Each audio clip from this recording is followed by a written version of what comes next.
What's going on, everybody? We're gonna be looking at tobacco stocks today.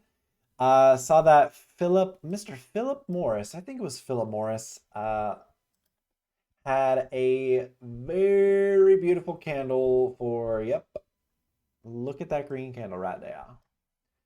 Look at that, all-time highs, right? Yep, 154. So, I was like, why not look at tobacco stocks? What's trending in tobacco? There's vape, um, cigarettes. I don't know. So we're gonna start off. Again, we're just straight tobacco, going from very small micro cap companies to 240 billion dollar companies. So this is Greenlane Holdings.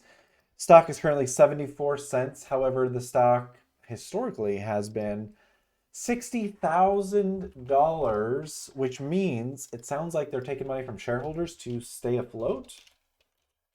They are. Okay. So, they make 21 million, they lose 13 million. This is how they are doing. 2023, they did 65 million. As of the trailing 12 months, 21.6 million. What is this company even doing?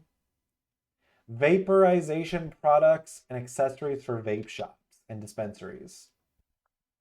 So, Aaron Lacos Casio, um, something's going on because they are drastically underperforming and it's not getting better. They're at trailing 12 months of 21 million. I mean, look at their quick ratio of a 0.29. That's red flag city. You have to be over a 1. If they close their doors tomorrow, they're not going to be able to pay off any debts, notes, loans, etc., IOUs. They're screwed. So they need to get money from people like you and me, shareholders. So GNLN, adios. Next up, we have. Is this the daily? This is the daily. A stock that used to be $260. Now, no, let me correct that. A stock that used to be $200,000. Now it's $2. Quick ratio of 0.93. So again, if they close over tomorrow, they are screwed. Sales, they make 27, but they lose 56 million. 2022 2022 they peaked, decreased big time. Have they had earnings yet? Let's see. XXII. Is there any hope? Let's see. I've charted this before. How embarrassing. Um, Obviously you can see they've split. The stock has split 3 times. Oh, horrible, horrible. How many shares do they have now? They still don't have any shares at all. Um, so when is earnings again? This is obviously a red flag company, but I want to see. March 27th. So I would just stay away from this. Gross margins negative 33%. If I've ever seen a red flag, that is it. Every $100 they spend, they're losing $33 on it and they're getting back $67.09. That is not a recipe for success. We are saying adios to XXII. Goodbye. Again, these are tobacco. I'm guessing vape. We'll go ahead and continue to work our way through the list. The stock used to be $900. Now it's 94 cents. All right, they make 6.8 million. They lose 6.9 million. They used to make 64 million, then 58 million, then 12 million, then 13 million, then 6 million. Okay. EPS is reversing. Not too much bad debt. They do have some cash on hand. Gross margins are not bad. This is not horrible. They do have some more shares now. Uh, they have 11 million shares here. So not too bad, but I don't think this is worth investing in, honestly. They're paying 5 million to make 6 million. Gross margins, not horrible, but I would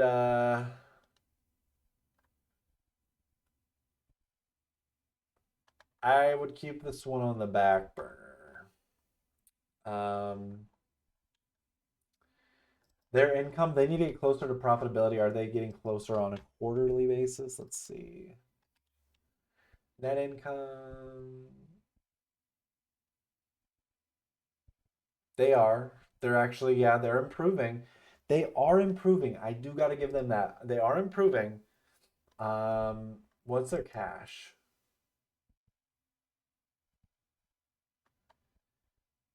They do have 3.9 million in cash.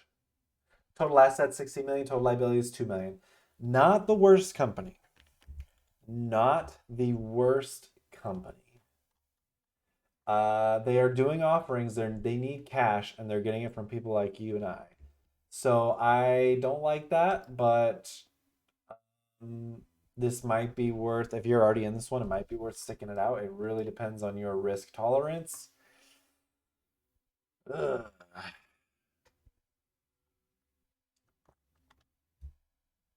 Very low float stock. It could be pumped easy. I would stay away, but we'll just keep it there for the moment.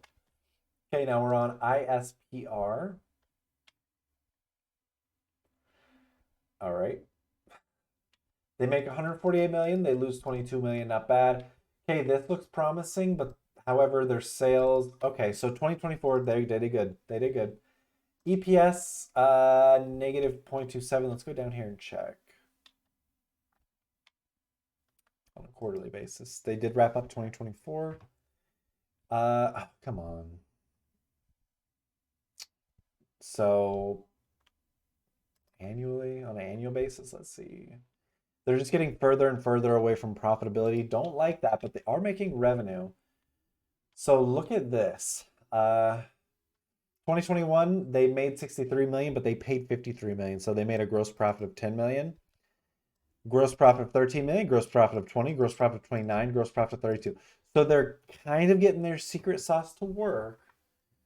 It's slowly working. Gross margins, you can see down here as well, improving. So this company is kind of on the precipice. I don't vape, so I don't know anything about vapes, but this might be worth checking into. It says institutions on 9%. Let's go ahead and just double check that. Let's just double check that for fun.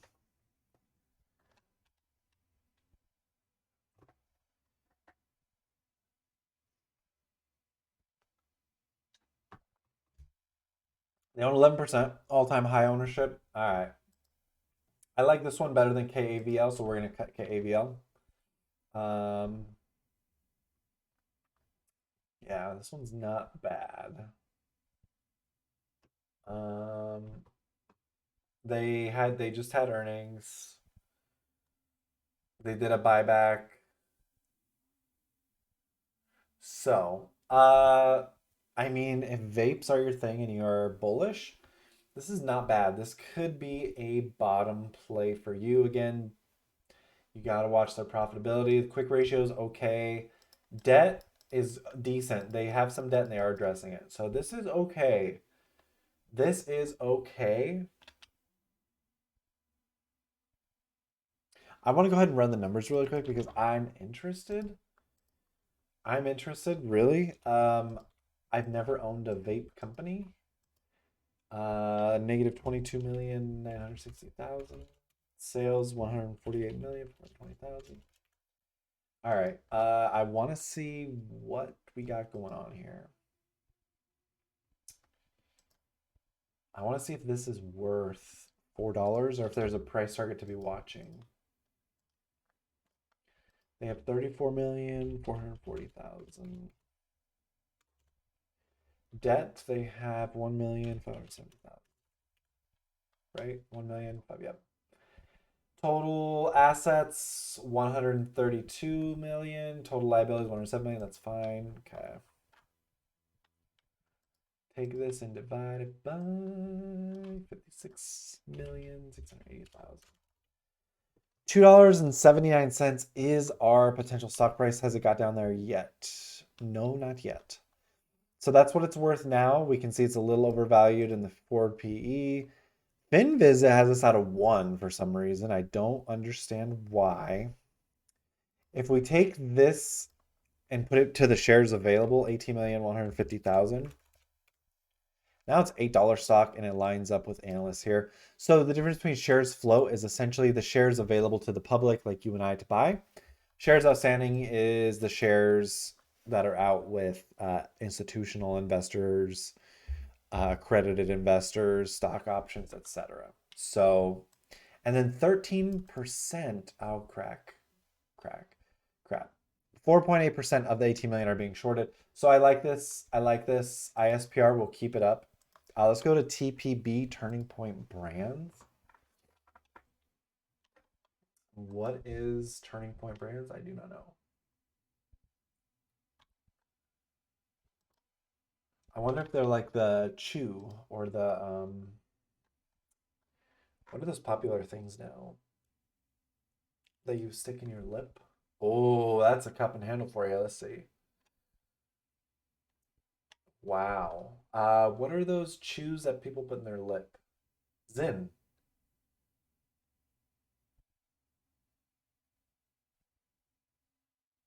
I don't know what all that stuff is. So, okay. I mean, this company looks strong, a little overvalued now, but in the future, a little undervalued.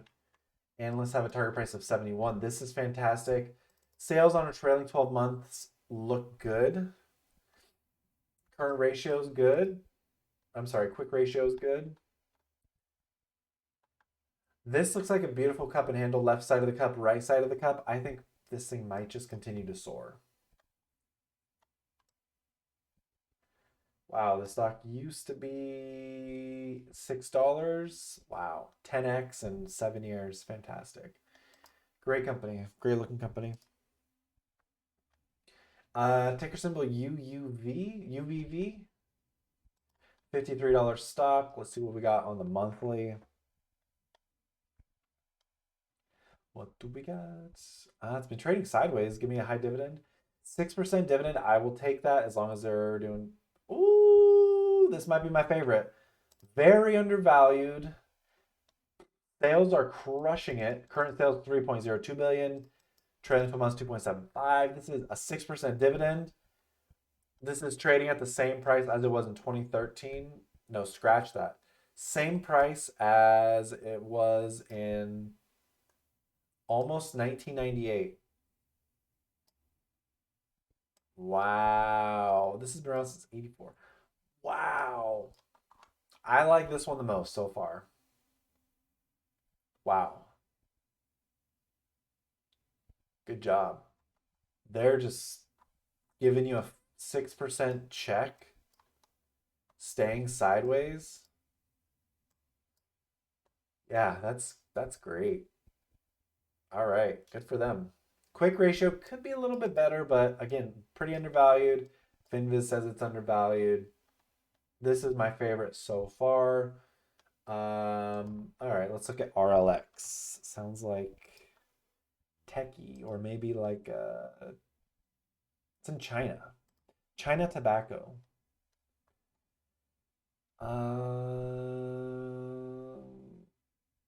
Wow. I mean, their sales are reversing.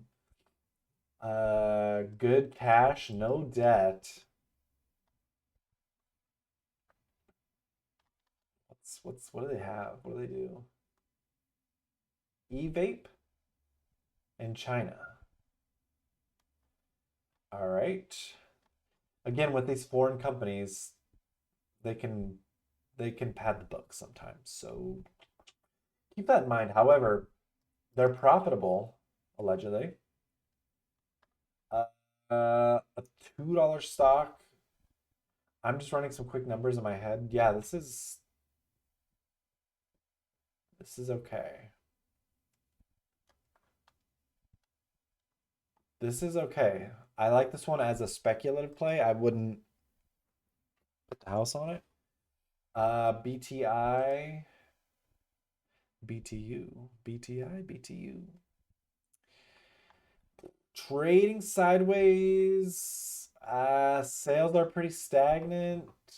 Looks like the trailing 12 months is down. However, um, again, you can't lie. You can't 33 billion, 7% dividend. I mean,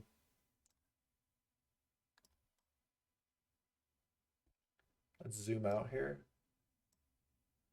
Wow. All right. What do we got? Just God dang. Used to be a $3 stock, 60. It's come back down. I mean, I don't know. Is this one in the UK? Yeah, it is. I don't know how I feel about this. I would say for international exposure, a mix of this one and the mix of the RLX. If you're a tobacco person, want tobacco in your portfolio. Philip Morris, again, this is how this video stemmed from, just kind of getting thoughts on this 3% dividend. It is hot. It is hot. It is hot. It's kind of like the leader in the space, it feels like. But Altria is actually the leader on a market cap basis, I think. Nope, Philip Morris is the leader. Altria is offering a 7% dividend. Crazy. It's cheap. It's cheap. It is cheap. Does Fenviz almost? No, no. Fenviz says it's a hold. Man, I mean you should not be just solely in tobacco. Like you should be diversified into other sectors, maybe ETFs like the S&P 500. This is part of the S&P 500, so when you own the S&P 500, you actually own Philip Morris and Altria. Any other ones? What about Turning Point? No. So, S&P 500, you do get some tobacco exposure. If you are looking for very high risk speculative plays, I would say ISPR, RLX, and BTI. UVV seems very solid. TPB also seems hot. I would wait on TPB, but MO and PM also just juggernauts. So, uh, yeah, I don't know what to. I don't recommend people do tobacco, but if you do it, you do it. But these stocks look good. Some of these stocks look good. So if you've always wondered about what tobacco stocks look like, here are the ones that I have a liking to. I do not plan to purchase these stocks directly. However, I do own the S&P 500, which means I do own pieces of these, as do other people who own the S&P 500. So without further ado, I appreciate you for watching. Consider subscribing to the channel, and I will see you next time.